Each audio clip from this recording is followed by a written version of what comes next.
Welcome to the Deep Dive, where we take your stack of source material, all the reports, the quotes, the social media buzz, and we really just try to cut through the noise. And we're at a really critical point in the season here. The Leafs are heading into this stretch on the outside looking in at a playoff spot. That kind of urgency, it doesn't just change how players perform. No. It changes how management operates, how the coaches think. They're making calls based on what they need right now, which, well, it often means putting short-term gains ahead of long-term player health. Quick reminder for Leafs Nation, if you're a diehard Toronto fan and you're still bleeding blue and white, subscribe to the channel and leave a like. It's the best way to stay updated every single day on our journey. And that tension, that's really the core of what we're digging into today, the need to win now versus the risk of, say, rushing a player back too soon.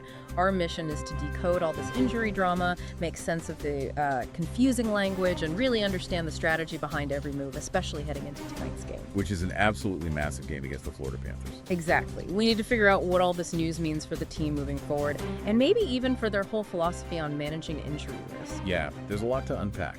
Okay, let's get into it. But first, before we jump into that pressure cooker, let's start with a couple of good vibes. First off, Leafs prospect Victor Johansson just won a gold medal last night. Which is fantastic news. A great sign for the future. For sure. But the main event tonight, even before the game starts, is a celebration for a huge franchise milestone. It really is. Tonight, Austin Matthews is being honored for passing Matt Sundin, becoming the franchise's all-time leading goal scorer. And the ceremony itself is a big deal, but you have to look at the context here. Matthews did this at just 28 years old. I mean, that's just astonishing. Given his pace, he is going to set a record that could, legitimately stand for generations.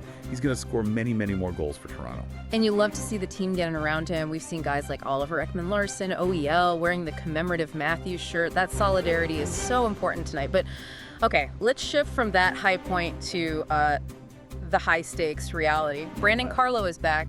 And this is massive news for a defense corps that has been hemorrhaging goals and, frankly, struggling with any kind of consistency. Totally. Carlo's coming back from injury tonight, and the reporting suggests it's actually earlier than they first thought. But this is where you have to be careful. Management is walking a real tightrope here. That's the perfect way to put it. It feels like they're pulling out the fire extinguisher when the house is, already on fire. On one hand, you desperately need a good defensive defenseman. Especially one who kills penalties. Exactly. But on the other hand, his start to the season was, well, it was a bit shaky. And there's this feeling he might have been rushed back before. We saw what happened with Chris Tanev. He came back early and got hurt again almost right away. And let's not forget a key detail from the sources. Carlo's absence wasn't just a simple groin pull. It was related to an infection. Right. Recovering from an infection is a totally different ballgame than a soft tissue injury. It's a systemic thing, not just a localized problem. And Coach Craig Berube's quote pretty much confirms they know the risk. He said they have to manage his game and his minutes. That's classic language for a soft re-entry. But in a must-win game, how long can you really manage his minutes? It's a strategic gamble, plain and simple. He'll be paired with Morgan Rielly tonight, which is a fresh start for that top four. A pairing that has to click immediately. It has to. They can't afford another setback, especially not one from rushing guy back who might not be 100%. And that focus on risk and, immediate results, it's not just on the blue line, it's creating a really interesting dynamic in net, too. Yeah, let's talk about the goaltending. Joseph Woll is expected to get the start tonight. And he's got this one stat that it almost feels unbelievable given all the chaos. It's pretty incredible. Woll has a career save percentage of .944 against these Florida Panthers. That's historically dominant. Yeah. If you need a psychological edge, that stat right there is screaming for him to be in the net. It definitely is, but it also shines a light on this bigger challenge, this three-goalie problem that's been brewing. Right, Wool is starting, but you still have Dennis Hildeby and Anthony Stolarz in the mix. And Hildeby has been excellent. He stepped in and given them steady, above-average goaltending. You could argue he's deserved more starts, but he's probably the odd man out if or when Stolarz comes back. So break that down for us. Why would Hildeby, who's actually performing well right now, be the one to get moved? It all boils down to waiver eligibility and the contractual hierarchy. Hildeby is waiver exempt. Okay. Which means the team can send him down to the AHL without another team being able to claim him. Stolarz is not waiver exempt. Yeah. So if he's healthy, the organization sees him as their established backup. If they tried to send him down, he'd have to clear waivers, and there's just no way that happens. Gotcha. So it's not about performance, it's about asset management. 100%. It's purely a management move to protect an asset. Yeah. Sending Hildeby down is the path of least resistance, even if he's been playing great. So where is Stolarz in all this? What's his status? He's still technically out indefinitely. There's no timeline, but we're starting to see real signs of progress. He's seen a specialist, he's back on the ice, he's taking shots. Okay, so he's getting closer. Steadily closer. If he's back within the next month or so, that's when the clock really starts ticking on Hildeby. And this whole balancing act, performance versus the cloudy reality of an injury, that is just dominating the conversation around William Nylander.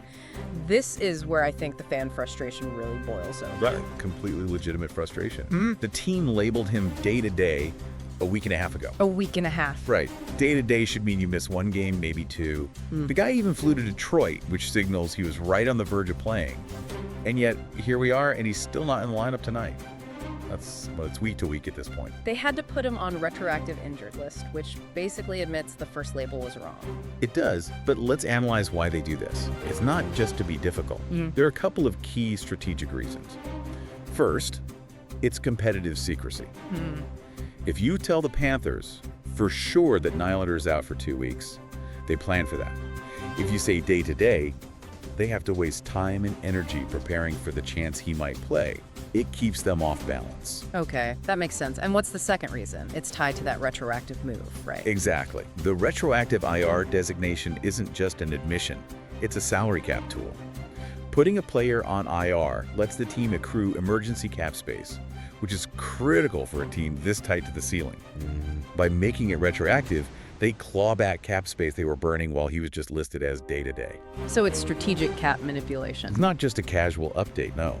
It's a move that gives them a competitive edge and a cap advantage. That's why they do it, even if it frustrates everybody. That really connects the dots. So let's just quickly run through the other key injuries, just the Cliff Notes version, to get the full picture.